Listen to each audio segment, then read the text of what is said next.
Of such great powers or beings, there may be conceivably a survival of a hugely remote period when consciousness was manifested, perhaps, in shapes and forms long since withdrawn before the tide of advancing humanity, forms of which poetry and legend alone have caught a flying memory and called them gods, monsters, mythical beings of all sorts of kinds. Algernon Blackwood. This is the opening quote of what is undoubtedly one of the most infamous horror stories ever told.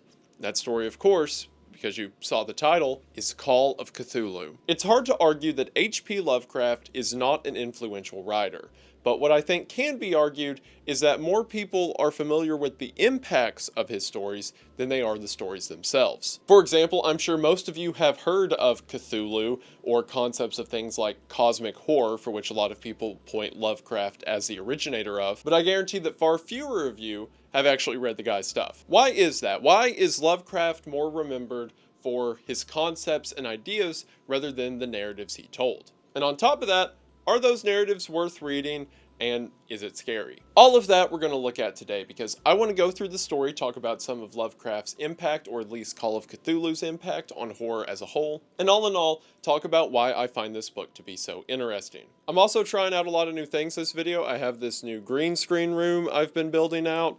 I'm finally holding a lapel mic that I'm too afraid to actually use as a lapel because I'm convinced I'll mess it up somehow. So good job, you guys finally bullied me enough for my shotgun mic, so thanks for that. So we'll see how this video goes, but I for one am excited to talk about the unknown, cosmic, and infinite horror of Call of Cthulhu. But do you know what's even better than forbidden knowledge and forgotten nightmares?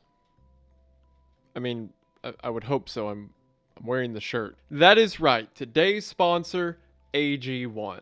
AG1 has been a partner of the channel for a long time, and it's no wonder because of their comprehensive, fundamental nutritional supplement. AG1 is one simple drink that contains your daily dose of things like pre- and probiotics, multivitamins, multiminerals, cognitive support supplements, immune support supplements. And instead of being a bunch of different pills and doses that you have to keep up with, it is instead just one drink. I understand that it's pretty easy to just rot, because unhealthy foods are often the most affordable and easy to prepare. But now with AG1, it is just as easy and affordable to be healthy instead of the aforementioned rotting. Because all it takes is 8 ounces of water, a spoonful of AG1, and you're ready to start your day. AG1 has been leading the nutritional supplement pack since 2010, and it's not hard to see because of how easy and effective this one drink can be. Those of us who are chronically online, which is everyone watching this video right now, probably aren't eating the diet that they're supposed to. And by just putting the things in your body that your body needs,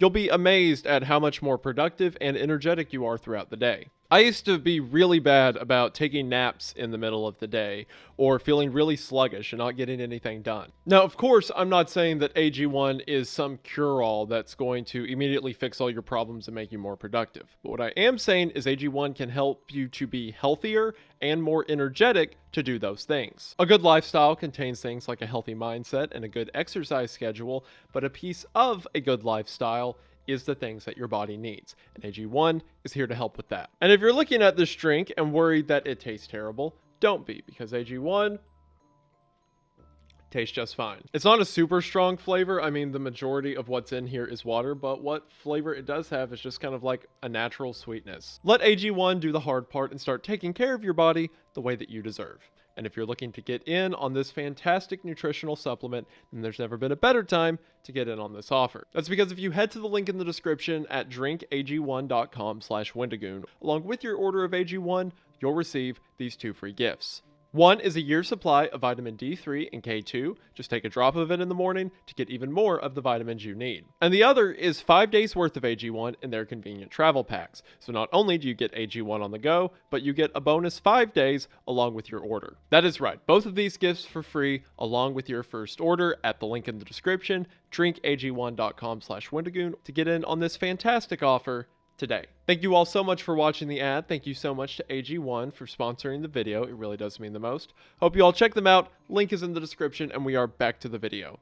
We are going to go ahead and get into it, but as always, Thank you for watching. The first lines of the story tell us that the things we are about to read were found among the papers of the late Francis Wayland Thurston of Boston. So hopeful beginnings. Everything we're about to read is from a dead guy. We then have that quote from Algernon Blackwood that I opened the video with. Algernon Blackwood spent a lot of his life detailing stories about different ancient cultures and myths, and then kind of combining them and publishing them for a lot of people to see, one of those being the Wendigo, so I appreciate it. But our first words from the author, from Francis himself, kind of paint a picture of where this story's going. The most merciful thing in the world, I think, is the inability of the human mind to correlate all its contents. We live on a placid island of ignorance in the midst of black seas of infinity, and it was not meant that we should voyage far. The sciences, each straining in its own direction, have hitherto harmed us little, but someday the piecing together of disassociated knowledge will open up such terrifying vistas of reality and of our frightful position therein, that we shall either go mad from the revelation or flee from the light into the peace and safety of a new dark age. Now already we have some of the concepts that make Lovecraft so famous. The ideas of not our nightmares being these new manifestations or these beasts that we conjure up in our minds. Instead, there's some kind of collective forgotten memory. This building off of the Blackwood quote that the story opens with. But then for Francis to say here that not only are we building off of some collective nightmare we've forgotten, but that it's a good thing, we can't really put it together, paints a picture of what's going to be uncovered throughout this tale. Francis tells us that the reason he's writing is because his great-uncle has passed away. His great-uncle was Professor George Ongle, a language professor at Brown University. His great-uncle, 92 years of age, died when he was attacked by a man and then collapsed to the ground. However, it didn't seem that the man who attacked him had actually attacked him in any physical way, because there were no clear signs of his cause of death. However, due to his age, the doctors figured it was probably a heart-related ailment, so no one thought anything suspicious. Since Ongle had no children or spouse to speak of, Francis is the executor of his estate. While going through his great-uncle's belongings, Francis comes across a locked box that it takes him some time to find the key for. What he finds in that box would lead to all of the horrors you're going to hear from here on out. Now, we're about to get into spoiler territory. We're about to get into the meat of the story. So I emphasize now what is more important than listening to my video or to hearing what someone else has to say about literature is consuming literature for yourself. Not literally, don't eat the book. Unless it's really good, I guess. I will make the caveat, however, that while this book doesn't really contain any, super hyper-violence or anything like some of the stories I cover, it does contain a lot of racism. So if you're not comfortable with that, maybe don't read it. And you may hear that and be like, oh, what? Does it say a couple slurs? No, actually, racism is integral to the plot. We'll talk about it more as we get to it, but just know that if you're wanting to read this story for yourself. Viewer discretion. Francis opens the locked box and inside finds several papers and a statue. Above these apparent hieroglyphics was a figure of evident pictorial intent, though its impressionistic execution forbade a very clear idea of its nature. It seemed to be a sort of monster, or symbol representing a monster, of a form which only a diseased fancy could conceive. If I say that my somewhat extravagant imagination yielded simultaneous pictures of an octopus, a dragon, and a human caricature, I shall not be unfaithful to the spirit of the thing. A pulpy, tentacled head surmounted a grotesque and scaly body with rudimentary wings. But it was the general outline of the whole which made it most shockingly frightful. Behind the figure was a vague suggestions of a cyclopean architectural background.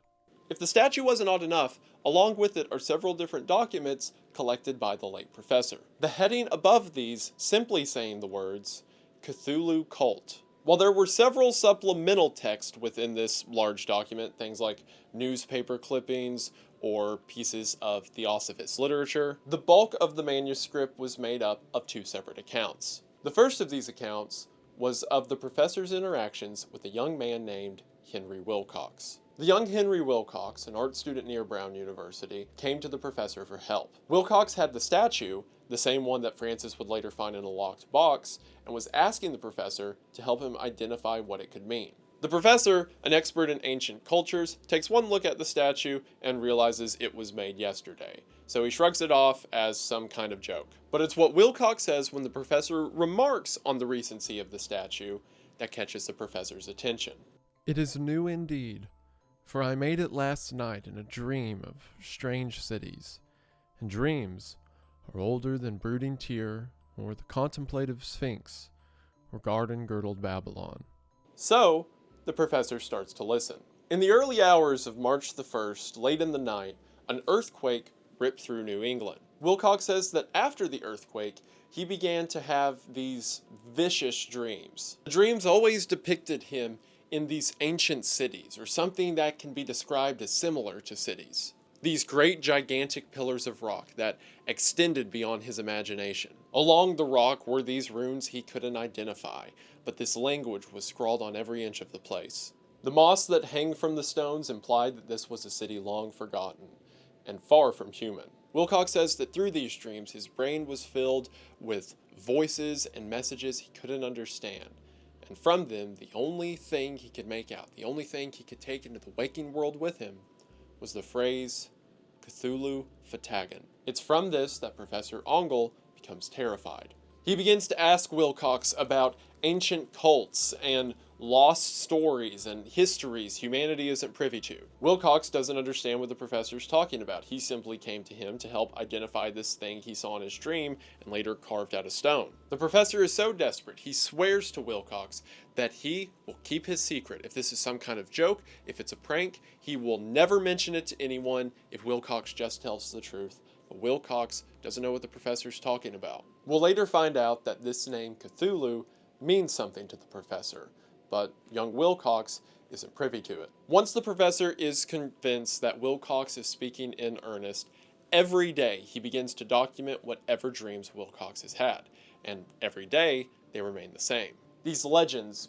visions almost, of forgotten cities. So from March the 1st to March the 23rd, the professor takes note of the things Wilcox sees in his dreams. The only words being repeated again are Cthulhu and Relia. The reason the accounts stop on March the 23rd is because suddenly Wilcox seems to lose his mind. He comes down with a horrific fever and begins speaking nonsense in something the professor can't even understand. He's moved back to his family home and doctors check in on him to see that it seems he's come down with some mysterious illness that appears to be killing him. However, after only a little over a week of this delirious state, Wilcox just snaps out of it. On April the 2nd, he wakes up feeling much better, and that seems to be the end of it. As a matter of fact, from there, Wilcox doesn't even have any more dreams, so he's of no use to the professor. So the professor begins to take up stories and notes of other dreamers within the region.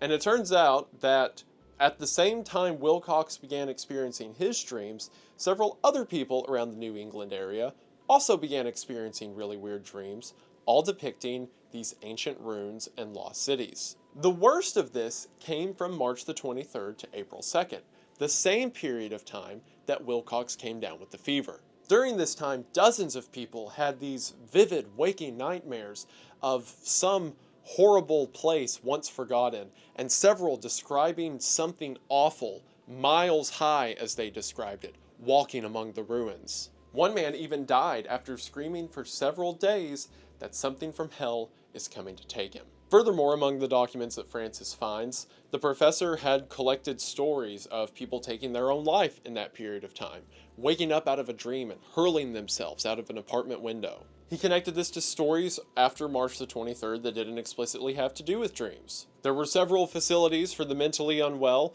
where people for a week on end were screaming and shouting and had to be constantly sedated. In India, there were reports of an uprising full of destruction. It seems that something that no one is connecting the dots on happened in the days after March the 23rd, and perhaps the professor is the only one who can put it together. The professor then describes in his manuscript that once again Francis is reading why the name Cthulhu was so impactful to him, and why upon inspection of the statue he had seen that image once before. The second large piece of the professor's manuscript is the story of an inspector named John Legrasse.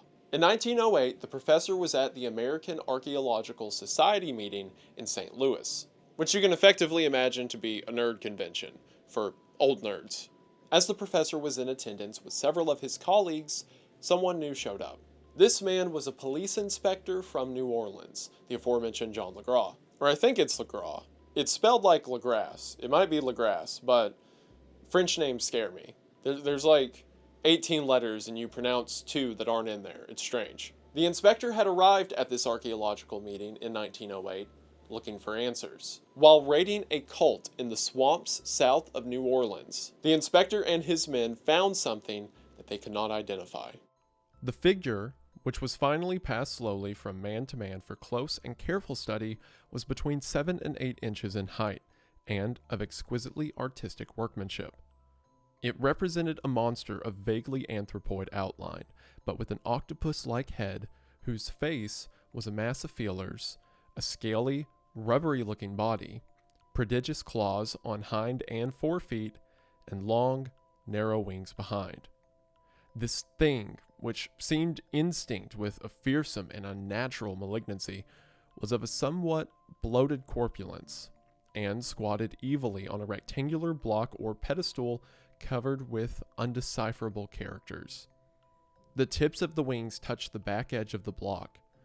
The seat occupied the center, whilst the long, curved claws of the doubled-up, crouching hind legs gripped the front edge and extended a quarter of the way down toward the bottom of the pedestal. The cephalopod head was bent forward, so that the ends of the facial feelers brushed the backs of huge forepaws which clasped the croucher's elevated knees. The aspect of the whole was abnormally lifelike, and the more subtly fearful because its source was so totally unknown. Its vast, awesome, and incalculable age was unmistakable, yet not one link did it show with any known type of art belonging to civilization's youth, or indeed to any other time. Totally separate and apart, its very material was a mystery, for the soapy, greenish-black stone with its golden or iridescent flecks and striations resembled nothing familiar to geology or mineralogy. The characters along the base were equally baffling, and no member present, despite a representation of half the world's expert learning in this field, could form the least notion of even their remotest linguistic kinship. They, like the subject and material, belonged to something horribly remote and distinct from mankind as we know it. Something frightfully suggestive of old and unhallowed cycles of life in which our world and our conceptions have no part. Only one person at the convention has seen anything like it. This man, another archaeological professor, says that he encountered a group of natives off the coast of Greenland who had idols of a similar visage, and that the people who praised these idols were known for their barbarity. You know, cannibalism, human sacrifice, the whole works. After the inspector and this professor who studied the group off of Greenland conversed for some time, they managed to piece together from all of the phrases and things they picked up from the chants they heard a single phrase repeated by both cults. And that phrase is this series of words. I'm not even going to try. And I know people make fun of me all the time. They're like, oh, what does Wendigoon say every time he sees a phrase in a language that isn't American English? Oh, I'm not even going to try. I get that. This isn't any language. This is fake. Cthulhu, Lovecraft made this up. Okay, this one doesn't count. The inspector said, after conversing with one of the cult members who was captured after the raid in New Orleans, the cult member confirmed to him what this phrase means. The quote is, "In his house at Rilya, dead Cthulhu waits dreaming." Then the inspector gives an account of what happened at the raid the statue was discovered in. Or I guess more specifically, Francis relays to us what his professor uncle wrote about what the inspector said happened at the raid in New Orleans. In 1907, the New Orleans police were informed that several people in the swamps south of the city had been going missing. The majority of the people who were going missing were from the impoverished regions outside of any large community, and it seems that through the nights, they had been picked off one by one. The reports also said that within the tree line, at night, you could hear chanting and drums, and that none of the locals would dare go searching. So on November 1st of 1907, 20 police officers from New Orleans took a trip into the swamp to try to find out what was happening to all these missing people. Sure enough, when the police get there late in the evening, they begin to hear the same drums and the same yells that were reported before. However, as they got closer, they began to hear screaming and yelling. They couldn't tell if it was from a man, an animal, or something in between. The locals who were previously showing the police the way suddenly quit, saying that there are legends of these bat-like demons that fly out of the caves at night and dance to the devil in the woods, and that they certainly weren't going to step out there. As the police make their way through the tree line, they see what appears to be a fire somewhere out in the distance, and upon coming to a clearing, they see this. In the natural glade of the swamp stood a grassy island of perhaps an acre's extent, clear of trees and tolerably dry. On this now leaped and twisted a more indescribable horde of human abnormality than any but a Sime or an Angarola could paint. Void of clothing, this hybrid spawn were braying, bellowing, and writhing about a monstrous, ring-shaped bonfire, in the center of which, revealed by occasional rifts in the curtain of flame, stood a great granite monolith some 8 feet in height, on top of which, incongruous in its diminutiveness, rested the noxious carven statuette. From a wide circle of tin scaffolds set up at regular intervals with the flame-girt monolith as a center hung, head downward, the oddly marred bodies of the helpless squatters who had disappeared. It was inside this circle that the ring of worshippers jumped and roared, the general direction of the mass motion being from left to right, an endless bacchanal between the rings of bodies and the ring of fire. To fancy he heard antiphonal responses to the ritual from some far and unillumined spot deeper within the wood of ancient legendary and horror. This man, Joseph D. Galvez, I later met and questioned, and he proved distractingly imaginative. He indeed went so far as to hint of the faint beating of great wings, and of a glimpse of shining eyes and a mountainous white bulk beyond the remotest trees, but I suppose he had been hearing too much native superstition.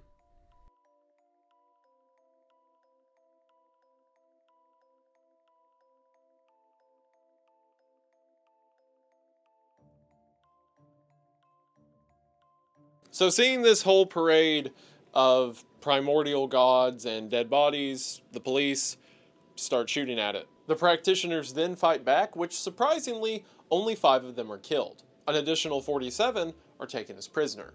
The police begin to question the prisoners they have, and from it, they get some details of what this religion entails. They worshipped, so they said, the great old ones who lived ages before there were any men and who came to the young world out of the sky.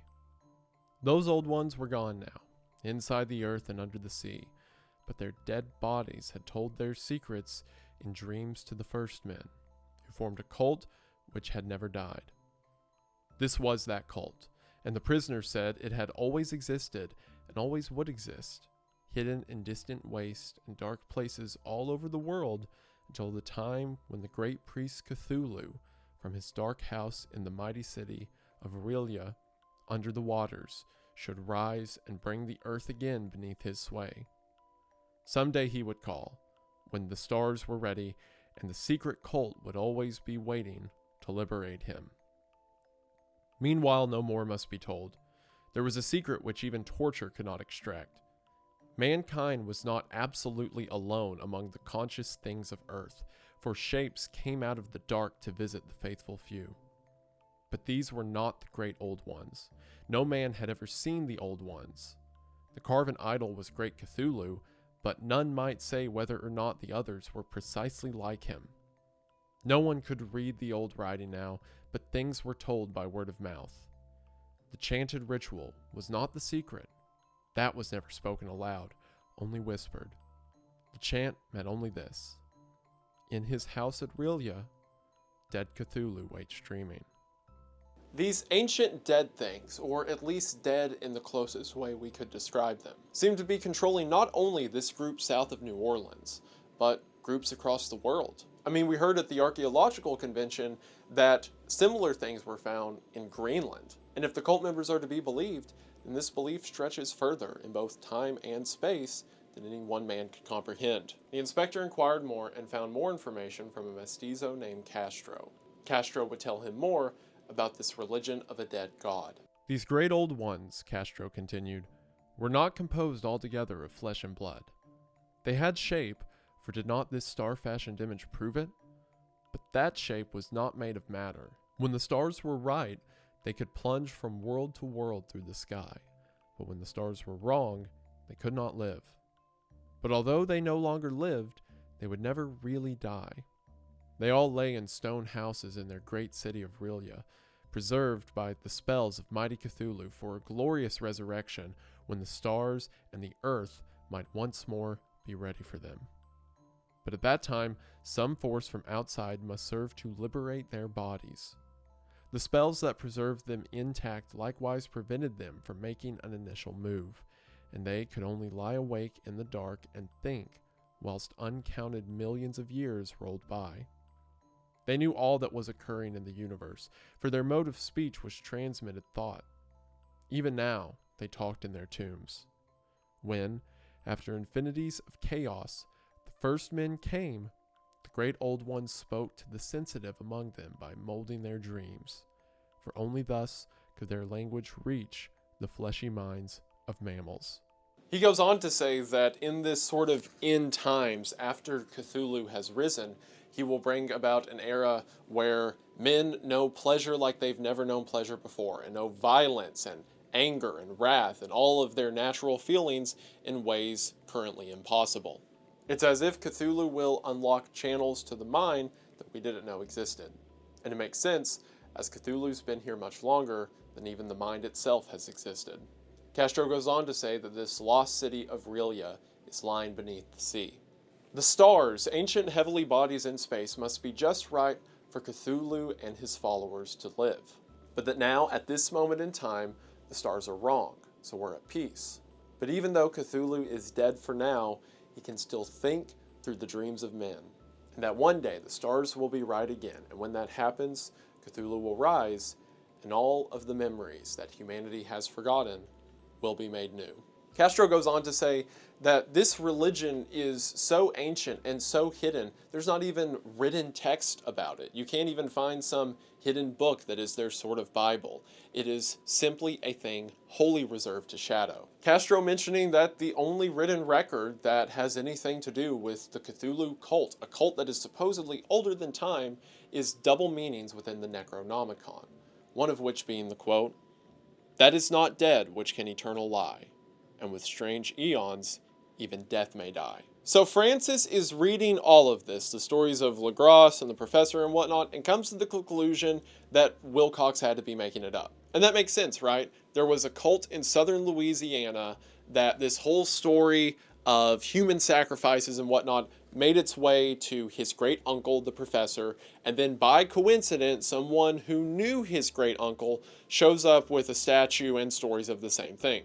So Francis goes to Wilcox to effectively chew him out because he thinks that Wilcox preyed upon the fears of an old man. But when Francis gets to Wilcox's house, if you'll remember, Wilcox is an artist, hence why he was able to carve the statue of Cthulhu in the first place. When Francis gets there, Wilcox's house is full of paintings and sketches and drawings and dioramas and everything you could imagine of these dreams of his, of these lost cities, and of Cthulhu and the coming end. Francis doesn't tell Wilcox what he's found. If Wilcox is truly wrapped up in this in ways that he can't attest to, if his mind is possessed by Cthulhu, then perhaps better to not tell him the full extent of his troubles, to tell him how doomed he really is. But Francis is thinking on these things, and he thinks on his great uncle, and considers that perhaps his death wasn't just some random attack.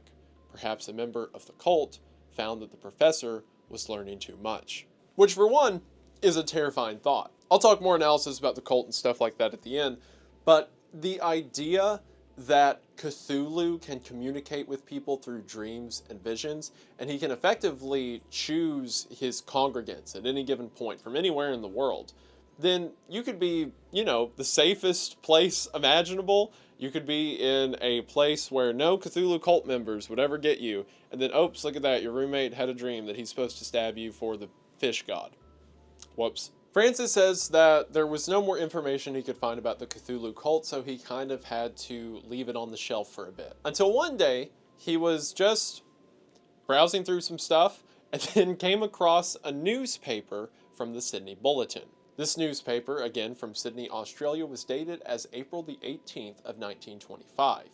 This is, if you'll recall, just a couple of weeks after all the strange occurrences that happened through March and early April of 1925. You know, the dreams, the visions, people going crazy, you get it. The newspaper recounts the story of a ship called the Alert of Dunedin that was found with one crew member alive and one body on board. However, the two people found on the Alert of Dunedin had set out on a ship called the Emma some weeks earlier, and originally there were 6 people. Well, there were 6 more of them. There were 8 crewmen in total, and now there were only 2, so there's 6 unaccounted for. The one survivor, a man named Gustav Johansson, would later tell the tale, or at least most of the tale. Gustav said that on March the 22nd, him and his crew were attacked by a group of effectively pirates aboard the Alert. Gustav said that the men aboard the Alert fought with a savagery with their hands and teeth, and that the members of the Emma were able to fight them off, although cannon fire had caused their ship to sink. So the 6 crew members boarded the Alert and began to follow it on its predetermined course. For some reason, the men now commandeering the Alert were compelled to see where the ship was originally heading. Gustav says that they made it to an island, and then something happened, and now there were 6 men missing. Now, why would any of this matter to Francis, right? It's just a story of a pirate attack in the ocean.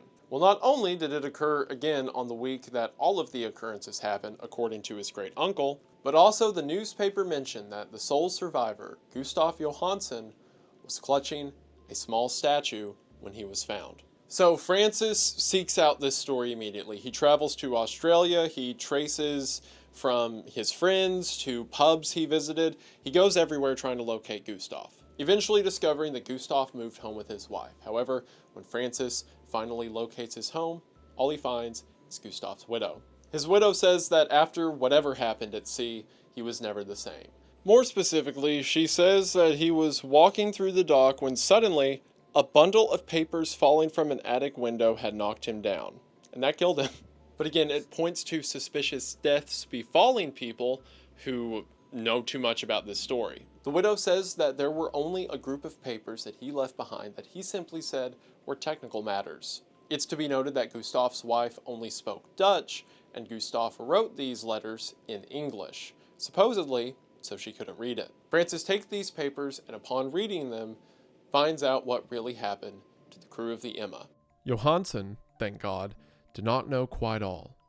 Even though he saw the city and the thing, but I shall never sleep calmly again when I think of the horrors that lurk ceaselessly behind life in time and in space, and of those unhallowed blasphemies from elder stars which dreams beneath the sea, known and favored by a nightmare cult ready and eager to loose them upon the world whenever another earthquake shall heave their monstrous stone city again to the sun and air.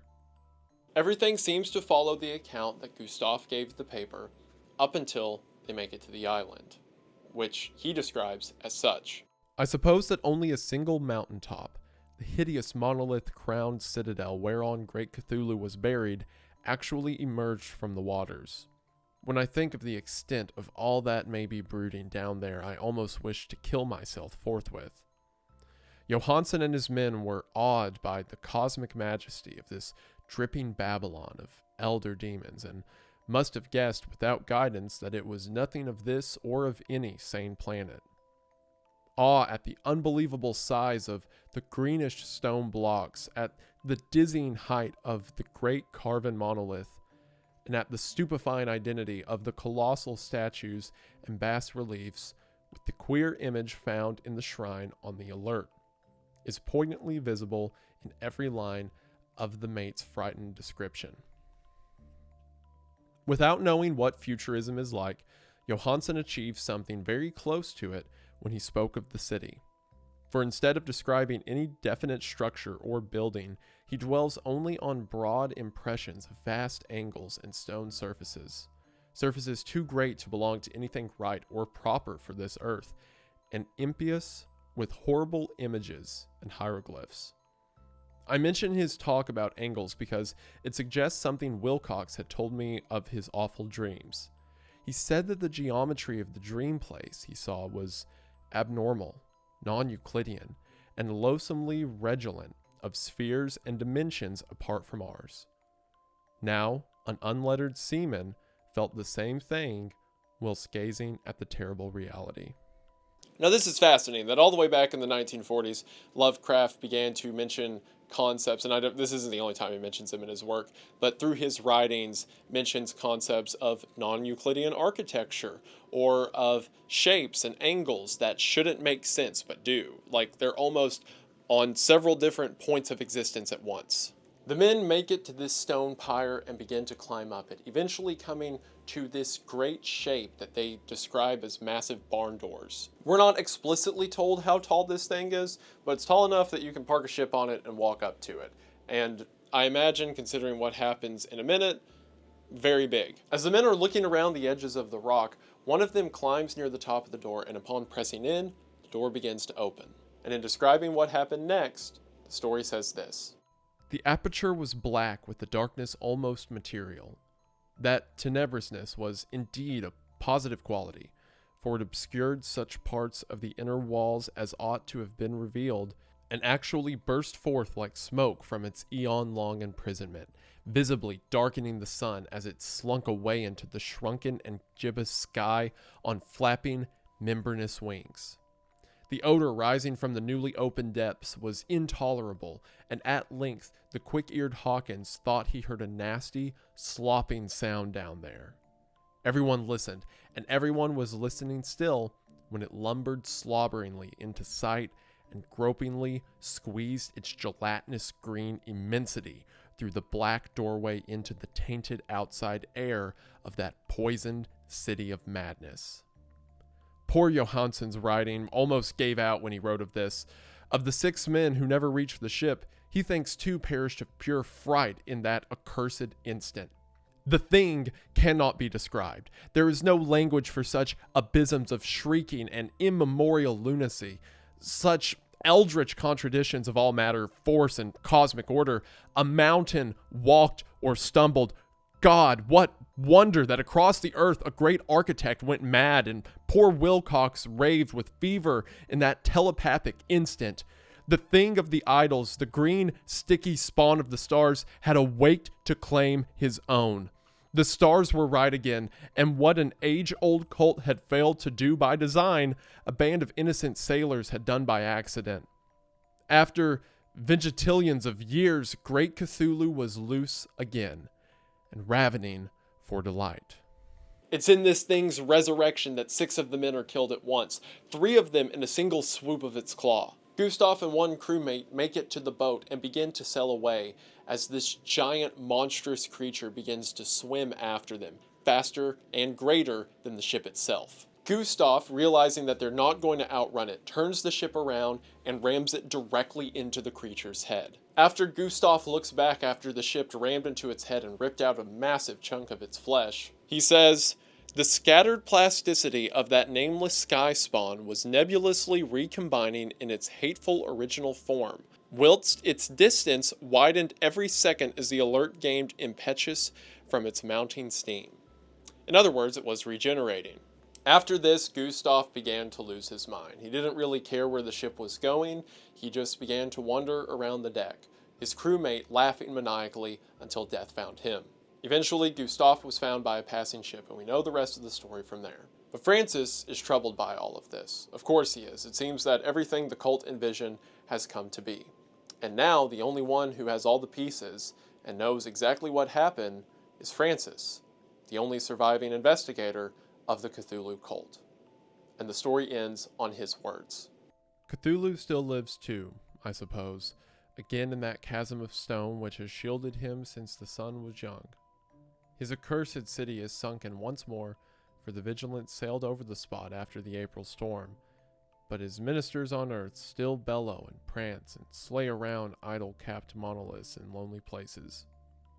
He must have been trapped by the sinking whilst within his black abyss, or else the world would by now be screaming with fright and frenzy.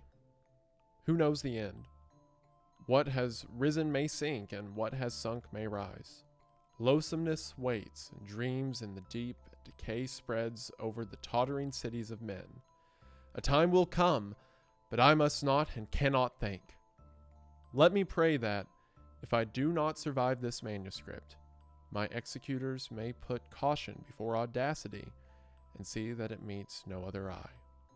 And if you remember, the story opened with the lines that these were found among the belongings of the late Francis Thurston. And with that, we have the end of Call of Cthulhu. So what is there to say about it? Well, obviously the thing that Lovecraft is known for the most is cosmic horror, right? Which, in effect, or at least in its application here, is the horror of something beyond comprehension. Think about it this way. Pretty much all of human beliefs, or at least things like human religions, revolve around humanity, right? Like through Christianity, Buddhism, what have you. Humanity was created by, a divine being or a divine system, and then everything that exists kind of within relation to humanity. But Lovecraft is stretching to say, what if we are nothing more than a speck on the radar for something we can't even comprehend? Something that dies and then undies as the stars change. What if it is going to come alive again, and when it does, it will rip from us everything we understand about existence and give us something more terrible in its place? And the real horror of it is not only is it an insurmountable opponent, right? This isn't even a question of could we defeat Cthulhu. It's that Cthulhu is one piece of a larger puzzle that we were never meant to even know exists. Because how could we ever hope to outlive or best an opponent that we can't even hope to comprehend? And in that regard, I think the story does a good job of it. We have this individual, Francis, who's trying to put these pieces together, and the conclusion he comes to is that everything's hopeless and he's going to die, which is pretty much the end point for most cosmic horror, at least this kind. I also find it interesting that, again, all the way back then, he was playing with ideas of geometry that shouldn't work the way it does or isn't shaped the way it is. A lot of that we see kind of, reinvigorated in modern culture, but it's insane to think that it was happening 100 years ago. Now, all of that being said, is it a good read? I guess. It's not really a narrative in a way that we're watching characters change turn. It's more like a documentation. It's just an individual compiling things that did happen and then saying that they're going to die at the end. Funny enough, it's like a lot of modern horror on YouTube, but I don't want to indulge that rabbit hole. There's not really a story per se. Again, it's just kind of like a series of things that happened. Now, again, the purpose of that documentation was to get across the point of the cosmic horror mentioned, throughout the story, and in that job it succeeded, but does that make it a good read?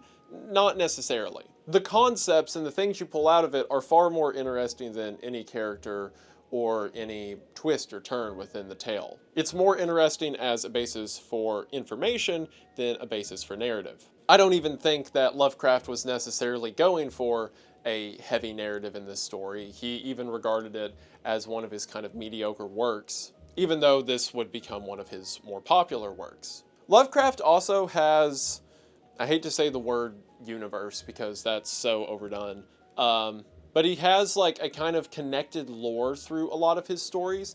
And it's not in the way you would think of Cthulhu shows up in another story because you have to read this one to influence that one. It's kind of just he uses inspiration from some of his mythos onto other mythos. So you'll see the name Cthulhu or Rillia or something like that pop up in other stories. But it's not like there's one connected narrative between them. It's just you'll see the same names mentioned, which almost works better than a connected narrative in the the cosmic horror scene, because it's like these creatures don't care if we understand what happened or understand their timeline of events. They're simply just there. Now, there's some issues within the story present that I think are worth addressing. Like, for example, the racism within the story, and not just to address, like, oh, racism bad. I mean, it was a white dude writing in the 1930s. Duh. But to address how it doesn't even really work within the narrative itself. So a lot of people point out Lovecraft specifically as being, like, the most racist author ever. And yes, he was very much so. We all know what he named his cat. But if you read literature from around that time, racism to that degree is pretty common. I think it's more noticeable with Lovecraft because he chooses to base a lot of his stories around it. Like, for example, in the story when I was talking about the cult south of New Orleans, or the people near Greenland, or the people in India, or stuff like that, in the story, they are explicitly described as mongrels, or lesser breeds, or lower races, or what have you. So what he's doing is implying that groups of people who are of lower intelligence or lower intellect, as Lovecraft sees it, are more susceptible to Cthulhu's calling. And the reason that doesn't make sense narratively is because there's also people like Wilcox who are susceptible to Cthulhu's calling, people who are explicitly called genius by the story. Furthermore, if that is what the story's going with, if the people, or, the lessers, as Lovecraft views them, are the ones actually worshiping Cthulhu, because people like Wilcox didn't know what they were doing. They saw visions and then they painted it, right? He's not worshiping Cthulhu. If the people who are worshiping Cthulhu are these, like, dumb people, as the story sees them, then aren't they right? Like, think about it. This isn't a religion as we know it. It's not like, oh, well, maybe this god exists, maybe that god doesn't, whatever. No, Cthulhu is objectively real. This is the religion. This is how the world works now. You believe in Christianity? Sorry, looks like the squid thing is at the bottom of the ocean, so what are you going to do with that? If that is how the universe works, and that's inevitable, then that means that the worshippers are the only people that are right. Like, sure, it's bad. Like, it's not good to sacrifice people to an evil squid thing. But if his resurrection's inevitable and the world's going to be destroyed, then they win. There's also a lot of stuff that just kind of happens. It doesn't really bother me because, again, the narrative isn't the story's strong suit. It's the ideas that are getting across that are the story's strong suit. Like, for example, he just so happens to find the newspaper. Like, he's like, well, anyway, I couldn't worry about Cthulhu anymore. Then one day I find a newspaper about Cthulhu. There's stuff like that that happens.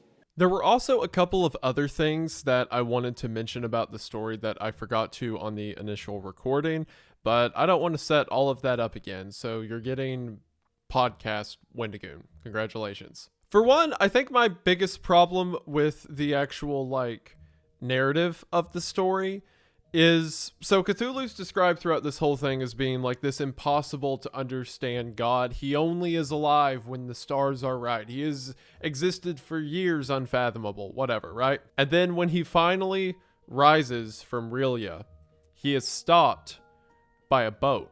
Like, all you have to do is hit him with a boat. And sure, it doesn't kill him. It talks about him regenerating or whatever. Maybe he was charging up power. But with the description that Cthulhu had gotten up until this point, I figured that, you could, hurl a planet at him and it would just pass through him. Like, he's incomprehensible.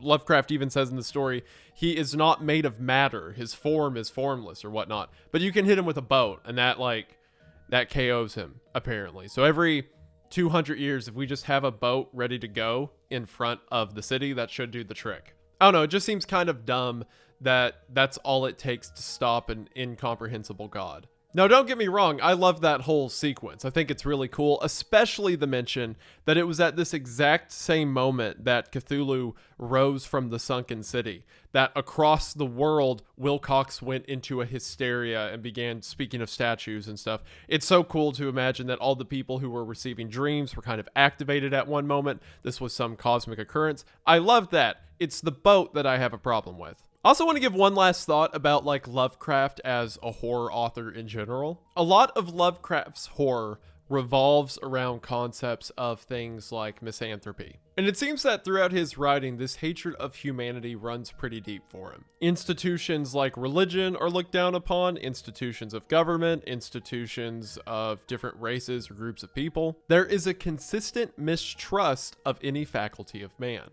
And I think a lot of that comes from Lovecraft's own life. Both of Lovecraft's parents were institutionalized for mental breakdowns, having a mental condition. You know, it was like the early 1900s, so we didn't have the best documentation for that kind of thing, but they were described as having fits or seeing things that weren't there. And there's some historical evidence to suggest that Lovecraft either inherited or developed something of a similar condition. I think it's safe to say that Lovecraft was definitely an agoraphobic. He lived with his mother for a very long time, up until her being committed, and most of his interaction with the outside world seemed to be through stories and books he would read. Now, in the last 10-20 years of his life, he would get married, he would meet more people, he would become more accepting of the outside world. But in most of his writing, we see that infection of the idea that humanity is wicked or contains great wickedness. And because of that, I find his writing to be from such an interesting perspective. Because normally with, like, say, a horror author,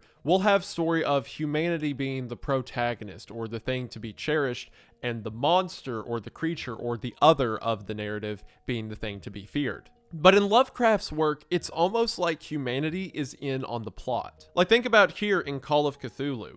We have this great mighty god that looks to destroy life as we know it, effectively, and then we have all these different groups around the world who are worshiping him and want that to happen. It's almost like there is a conspiracy within humanity aimed against itself. And because of that, because humans are often the unknown variable in the equation of his stories, I think it makes for interesting tales. Because perhaps if anyone else was writing a story like Call of Cthulhu, the one hope we would have is that humanity could be united against this threat. But in Lovecraft stories, humanity is part of that threat. And in my opinion, that creates a true nihilistic horror in a way that few authors can attain. And I think that's pretty neat. At the end of the day, I think it's interesting, and I think the story itself is kind of cool.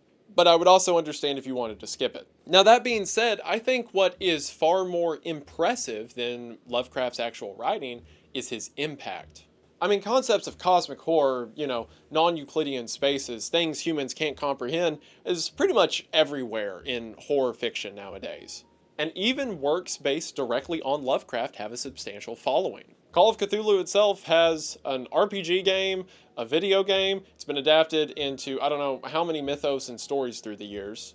And honestly, you know what? If you want to see like the Lovecraft idea pushed full bore, I think like one of the best interpretations you can do with it, go watch the first season of True Detective. It is outright Lovecraft. It uses the names like the Yellow King and stuff like that from like Lovecraft or Lovecraft adjacent fiction or whatever. It's even set in Louisiana. The difference is, in Lovecraft's story, the monster or the god or whatever is explicitly real. The cosmic horror exists, whereas the horror in True Detective is the question of, does it exist? So it plays more so in like the in-between, so to speak, rather than having the lessers of society being the practitioners of the religion. It is the elite of society, so therefore you kind of, because your whole cosmic existence is called into question, maybe the elites understand something we don't. Maybe there's some hidden knowledge they have that we don't, stuff like that. I think it's a more interesting use of good ideas that Lovecraft set out. So yeah, basically this whole video was a psyop. Go watch True Detective. I've heard a lot of people say that the Dunwich Horror or At the Mountain of Madness, which I haven't read but I'm familiar with the plot of that one, are his best work. So if you all want me to check those out, I would certainly be happy to. But for now, this has been Call of Cthulhu. And if you thought the story was stupid, or you think I'm stupid, which at least one of those things are true, I don't care because you're still here. And I just want to say thank you for watching. Kind of a shorter video. Like I said, I'm testing out a lot of equipment here. If this goes well, then I've got some big projects I want to do with some of this stuff. So we'll see how that goes. I figure 3 million subs, might as well put in a modicum of effort, right? Might as well get an actual microphone. But thank you all for supporting me regardless. Let me know how the video was, and I don't just mean that like, comment, whatever. No, literally tell me how the audio quality is and stuff like that. but don't be too mean about it or I'll cry. Because I need constructive criticism beyond my editor yelling at me, which he's definitely going to do. But yeah, that should do it for now. I'm going to go ahead and get this over to the editor so you all can see it hopefully before the month's out. But yeah, this was Call of Cthulhu. Like I said, if you want to see any more Lovecraft or any other like old literature covered on the channel, let me know. You know that I love talking about it. So I think that's everything. Thank you all for the support you showed on the posters. It means the world. I greatly appreciate it. Stay tuned for new announcements, new cool stuff on the way. I really do appreciate it. You all are the best. I believe that should do it for now, but I just want to say thank you for watching. I hope that you enjoyed, and I will see you in the next one. Bye! Wait, I can put it up to my mouth now. Bye!